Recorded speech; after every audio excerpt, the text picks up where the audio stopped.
ఎలక్షన్ల సందర్భంగా excise director గారు మరియు కమిషనర్ గారి యొక్క ఆదేశాల మేరకు మహబూబాబాద్ మరియు వరంగల్ డివిజన్ వ్యాప్తంగా నాటుసారా నిర్మూలనకు కానివ్వండి, అక్కడక్కడ అక్రమ మద్యం అమ్ముతున్నటువంటి బెల్ట్ షాపులు అనొచ్చు, వాటి మీద కానీ దాడులు నిర్వహించాలనేటువంటి ఆదేశాల మేరకు ఈ రోజువారీగా క్లస్టర్ రైడ్స్ అనేటివి నిర్వహించడం జరుగుతున్నది. ఈరోజు మహబూబాబాద్ స్టేషన్ లిమిట్స్ లోపల మహబూబాబాద్ ఎస్హెచ్ఓ మరియు గూడూరు ఎస్హెచ్ఓ, వరంగల్ ఎన్ఫోర్స్మెంట్ విభాగానికి చెందినటువంటి సిబ్బంది మరియు మహబూబాబాద్ జిల్లా డిస్ట్రిక్ట్ టాస్క్ ఫోర్స్కు సంబంధించినటువంటి అధికారులు మొత్తం 12 తండాల లోపల ఈ నాటుసారా దాడులు నిర్వహించడం జరిగింది. ఇటు దాడుల లోపల 11 మందిని అరెస్ట్ చేయడం కూడా జరిగింది నాటుసారాతో పాటు. అట్లాగే 76 లీటర్ల నాటుసారా స్వాధీనం చేసుకోవడం జరిగింది.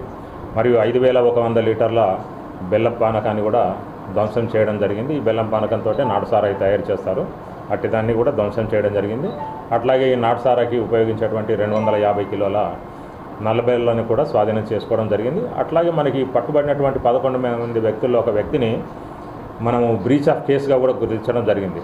బ్రీచ్ ఆఫ్ కేసు అంటే ఇంతకుముందు ఒక మన ఎక్సైజ్ నేరాల్లో పట్టుబడి మండల్ మెజిస్ట్రేట్ గారి దగ్గర బైండ్ ఓవర్ అయ్యి నేరాలు నేను చేయనని చెప్పేసి ఒప్పుకున్నటువంటి వారు మళ్ళీ ఇప్పుడు నేరం చేస్తూ దొరికారు. దాన్ని మేము బ్రీచ్గా పరిగణిస్తాము. వీరిని ఫైన్ కట్టించడం కానీ లేదా ఫైన్ చెల్లించే పరిస్థితి లేకపోతే ఇంప్రిజన్మెంట్ జైలుకు పంపించడం కానీ జరుగుతుంది.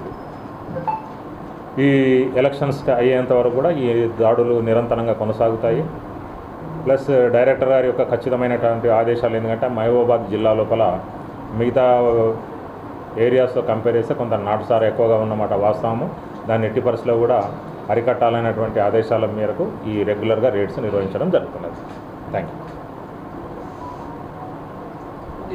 100 లీటర్లు ఎందుకంటే ఈ నాటుసారకు తయారు చేసేందుకు ఉపయోగించే బెల్లం పానకాన్ని కూడా ధ్వంసం చేయడం జరిగింది.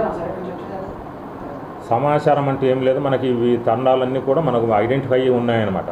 అంటే ఈ తాండాలను కూడా మనం ఎట్లా గుర్తించామంటే చాలా హెవీ క్రైము ఉన్నటువంటి డి కేటగిరీగా, కొంత తక్కువ ఉన్న కాబట్టి సి కేటగిరీగా మనము ఆల్రెడీ క్లాసిఫై చేసాము వీళ్ళు తాండాలన్నింటినీ కూడా. మొదటి ఫేజ్ లోపల హెవీ క్రైమ్ ఉండేటువంటి డి కేటగిరీ విలేజ్ లోపల మనము దాడులు నిర్వహిస్తున్నాము. సో అవి న్యాచురల్గా మాకు ప్రతి ఏరియా లోపల ఏ ఏరియా లోపల ఎవరు అన్నది మాకు అవగాహన ఉంటుంది కాబట్టి ఈ రేడ్స్ నిర్వహించడం జరుగుతున్నది.